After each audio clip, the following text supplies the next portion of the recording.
Hello Gemini, welcome to your April reading. I hope that your March went very peacefully and joyfully. Oh, that's your first cards. I'll take the star, that's one that's jumping out at me. Let me know how the March reading resonated with you if you've listened to it. If not, please do have a listen and see if what was said and revealed actually came through for you. So first we have the Star card and the Seven of Swords. Let's get the rest of your cards out.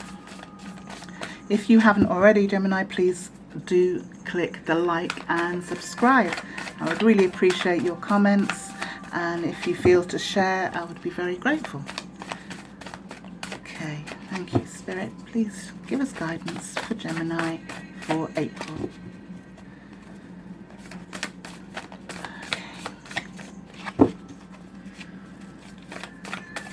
Oh, there we go.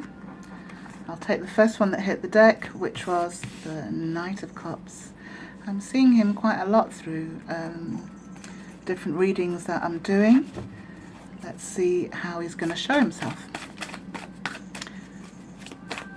Thank you, Spirit. Oh, and that definitely did want to come out, so there's the Ace of Wands again.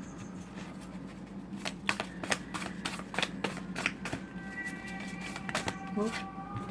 Okay, we have the Page of Cups and the Knight of Pentacles. Got a lot of communication going on here. Lots of messages, lots of emails, lots of emotion even. Okay, let's try and find the last two cards, which I think are those. Wonderful. So we have the Ace of Pentacles and the Sun. Beautiful cards. All right, let's have a look at the energies. Okay, we have the Star, the Seven of Swords, the Knight of Cups, Ace of Wands, Page of Cups, Knight of Pentacles, Ace of Pentacles, and the Sun. Now the Star card brings forth a promise of healing, a wish fulfilled. The connection that you see here to the universe is always there with all of us, and we put out our kind of desires and wishes and dreams actually through the heart, through the feeling and the wisdom of the heart, what we require deep inside. And the Star card comes along as a promise for kind of reward for work well done. And so maybe Gemini, you're looking for this this peace, this balance, this healing to come in and help you rebalance things in your life. You need that healing. Then we have the Seven of Swords. The Seven of Swords talks about mental process. Now, swords being double-edged, it kind of brings, how can I say, it can cut you as well as it can clear the way for you. The sevens are about being a little bit more discerning. They are trying to get you to look deeper into how you think, because swords is mental energy. Sorry about that, Gemini. So as I was saying, the Seven of Swords is asking you to go deeper within your psyche, within your thought process, and have a look at what it is that is tripping you up, what it is that you're missing. You're going towards greater clarity here. You're going towards a deeper understanding of self and your surroundings. The Knight of Cups is quite a romantic offer, if you like. It's quite dreamlike and nebulous, and what it is, you know, it's all kind of stars and butterflies, if you like, but there's a slight lacking of reality here. In a sense, the Knight, you know, is heartfelt. He is being true and trying to offer his heart, but there's perhaps some solidity that is missing here. And so Gemini, what it tells me is that there are some quite strong kind of processes and decision making to do here with regards to this wish. You kind of need to be quite sure of what you want going forward. The Ace of Wands brings in kind of a little bit more of a grounding. It's a seed for growth. It's a brand new start. It's a way to construct something that has solidity. So the Ace of Wands is also full of passion, actually. I'm looking at this reading and it very much feels like a reading of the heart, a reading of the kind of internal balance between the masculine and the feminine here. So if you've been putting out to the universe that you want that partnership that brings you great joy and balance, then I think there's some kind of adjustments to make. There is some introspection to do. But let's continue with the reading and see where it brings you. The universe is definitely giving you the opportunity, though, with the Knight of Cups and the Ace of Wands. Now, interesting that we also have the Page of Cups, because he reiterates the offer. He brings in the message. He brings in the communication.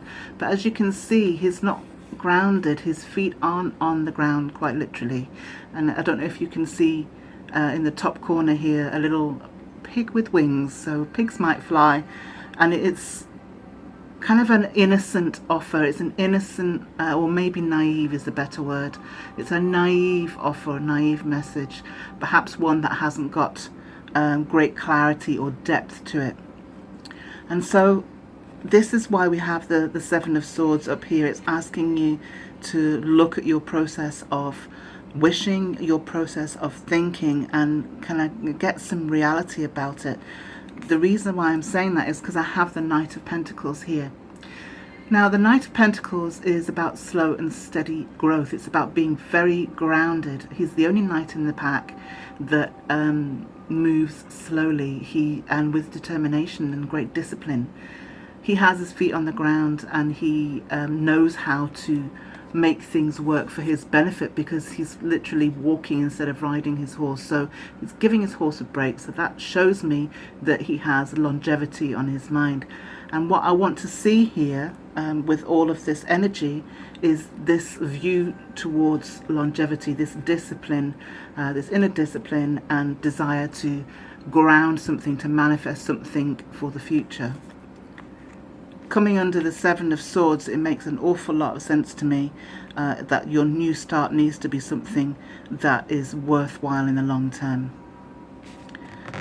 The Ace of Pentacles comes in really in a perfect position, because you have this attitude of the Knight of Pentacles here, who is kind of teaching you or bringing out an aspect in you that is much more kind of reliable, if you like.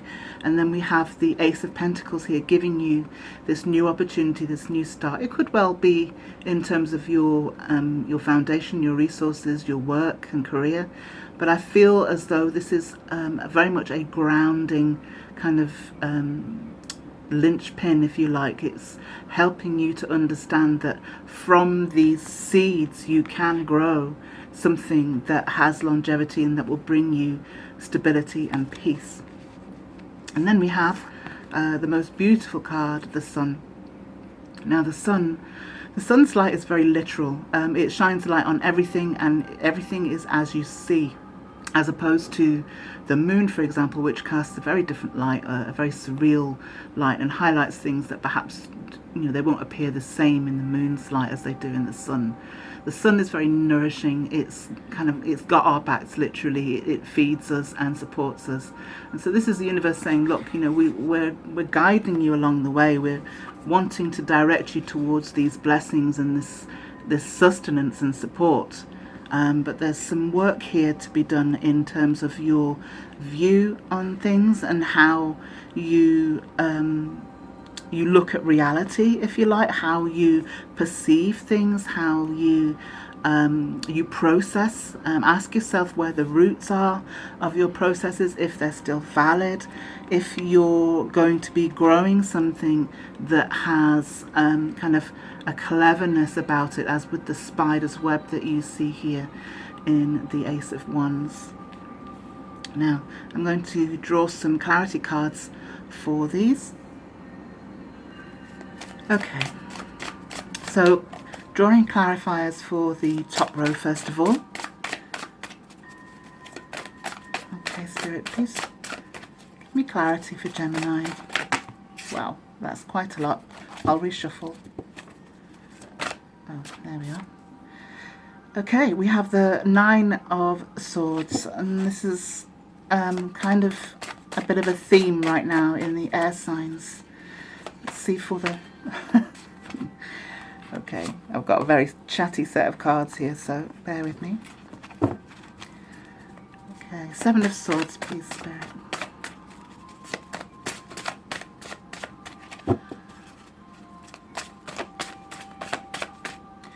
Okay, these two want to find their way out. So we have the Empress and the Wheel of Fortune. Oh, there we go. And the Emperor.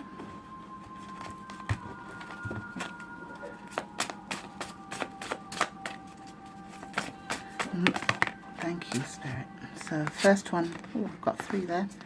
First one out is Strength, the Magician, Two of Swords. Okay, and I'm shuffling for the last clarity card.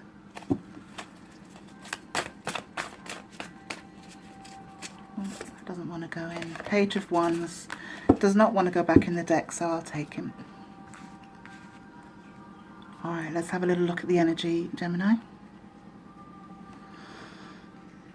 So, okay, we have the Nine of Swords. Now, we all know that air signs are prone to overthinking and the anxiety, the sleepless nights. The Nine of Swords is the end of a cycle, actually, as much as it feels like we're in the highest peak of this stress and emotion and overthinking. It's actually the kind of the dark point before the dawn. And so there's a shift here. The star is saying to you, look, this is something that you needed to witness before we could give you your blessings, before we could send you healing. It needed to come through, it needed to come out, you needed to be observant of it. So now that you've seen your processes and how you might trip yourself up and how you can work your way around it, the universe is trying to bring you this healing energy. And then we have the Empress card over the Seven of Swords. So the Empress energy is very nurturing and creative. There's a lot of strength in her energy, and there's a lot of fulfillment and abundance too. So this Seven of Swords, the clarity that that we're seeking here, the discernment and the understanding of the self and mental processes, is actually being supported and kind of nourished. It's allowing perhaps a creative aspect of yourself. You're able to find ways of healing aspects and of nurturing certain aspects that may have been ignored when you haven't plumbed the depths enough, you haven't kind of looked within enough. The Empress is also about kind of birthing new ideas. She's also the muse for the universal kind of creativity. And so this deeper discernment will really take you into yourself and kind of reveal hidden gems within yourself. And then we have the Wheel of Fortune over the Knight of Cups. Now, if ever there was a shift and a change in your life, the Wheel of Fortune is one major one. And this offer or this opportunity or this expression here that we have with the cups, the love, the abundance, the spiritual change, the Wheel of Fortune wants to take you on that journey. The Wheel of Fortune is trying to push you through the portal with all of the elementals in play to give you the grounding and give you the understanding of what it is that drives you and what it is that will sustain you. It's almost like another level. You're moving into a new sphere now, a new maturity, if you like.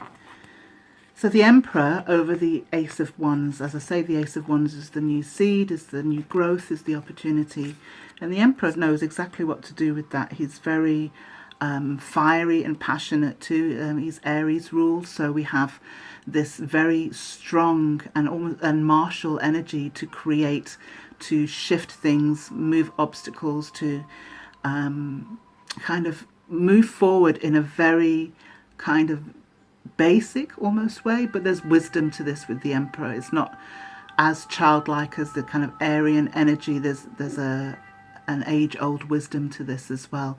Sometimes in that kind of very forthright energy, that very truthful energy that holds great integrity, it cuts out the chaff and you're able to just be pure in what you're building. So the Emperor brings that wisdom and that understanding and kind of just really goes for that new start, really goes for the creativity, producing the foundation that you need. The Strength card comes in, it speaks about inner will, it speaks about your mastery over self. We have the infinity symbol here showing that there is support from the universe in this growth. It talks about our own soul growth through many lifetimes. And it talks about kind of mastering the lower natures of self. And that over the Page of Cups is sure to bring you the grounding that is needed here. It's really trying to mature this aspect here. The Magician card coming over the Knight of Pentacles is really very good to see. The Magician has all of the elements and all of the tools at his disposal to create, to manifest the heavens upon the earth. And again, we see the infinity symbol here, obviously describing his connection to the universe. And I want to take you back to the symbolism on this star card.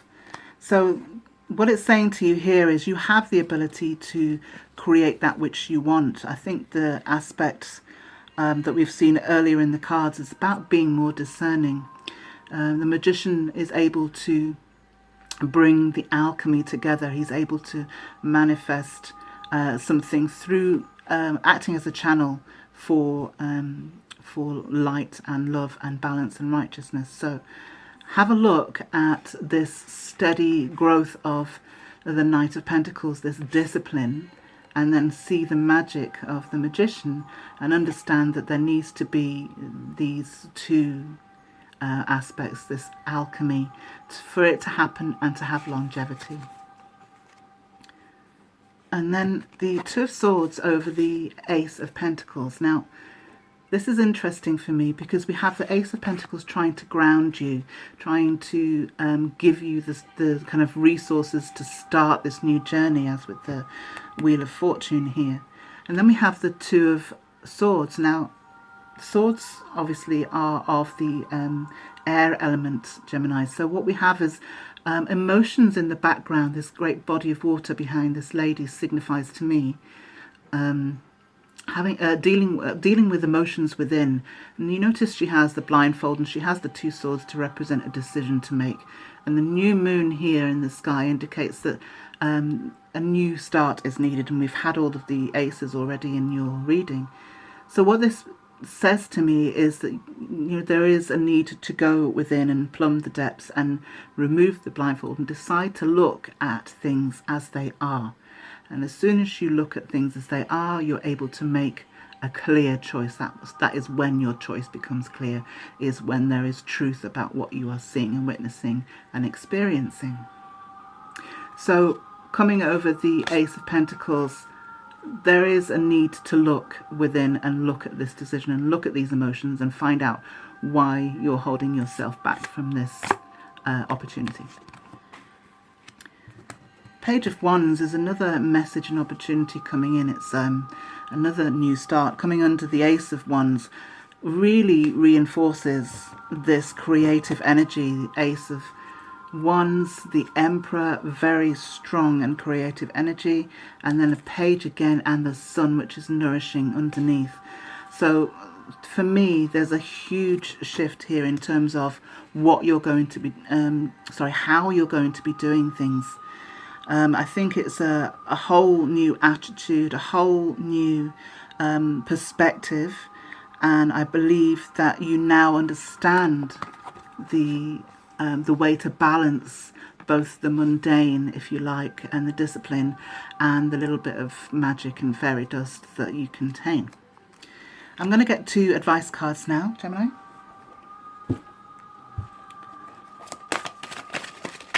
Thank you, Spirit. Please show me advice for Gemini for April. Thank you. We have the Master card. That's another card I've been seeing quite a lot of air signs this month. Try that again.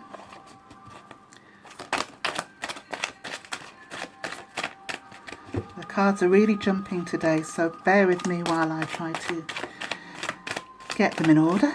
Ooh, and there we are. That's quite a few. So I'll take the first one that hit the deck.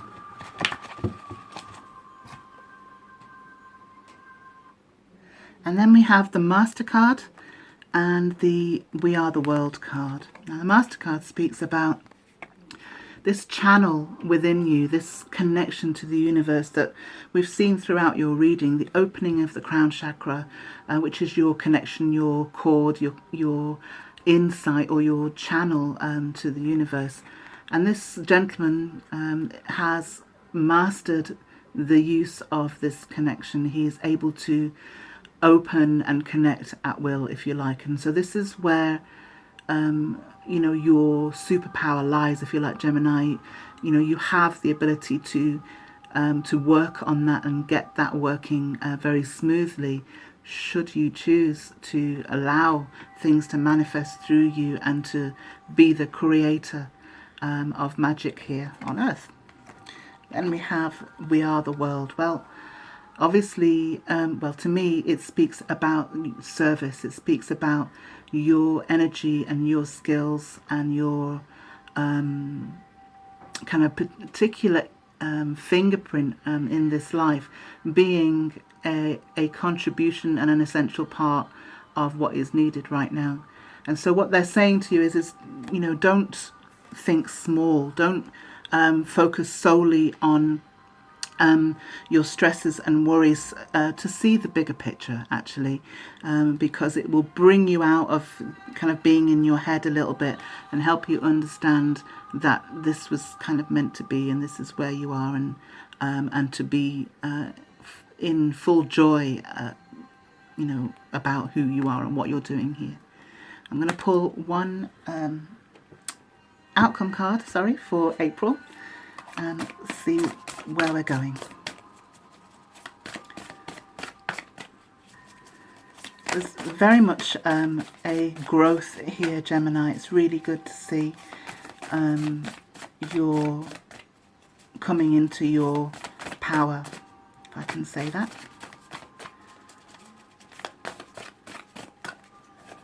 Okay, just change the energy in this. Thank you, Spirit. One outcome card for Gemini.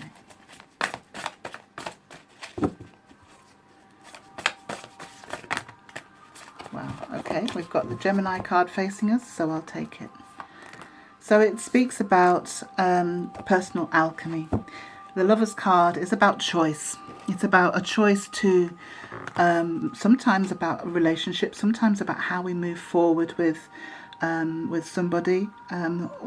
And it's also about a choice on how we're going to be within ourselves, getting the balance between the masculine and the feminine aspects of self, kind of becoming full, becoming whole, in a sense, so that we are balanced enough to draw towards us something else that is balanced. So it's asking you to have a look at where maybe where you lack, and filling that space, and examining what it is that you need and why you need it and where the lack is, and bringing that vibration up for yourself so that you then attract the same high vibration. Beautiful, beautiful cards, Gemini. I hope that you can see where you're going and you can see the pathway, and let me know what you think, and good luck with your work going forward. I'll see you next time.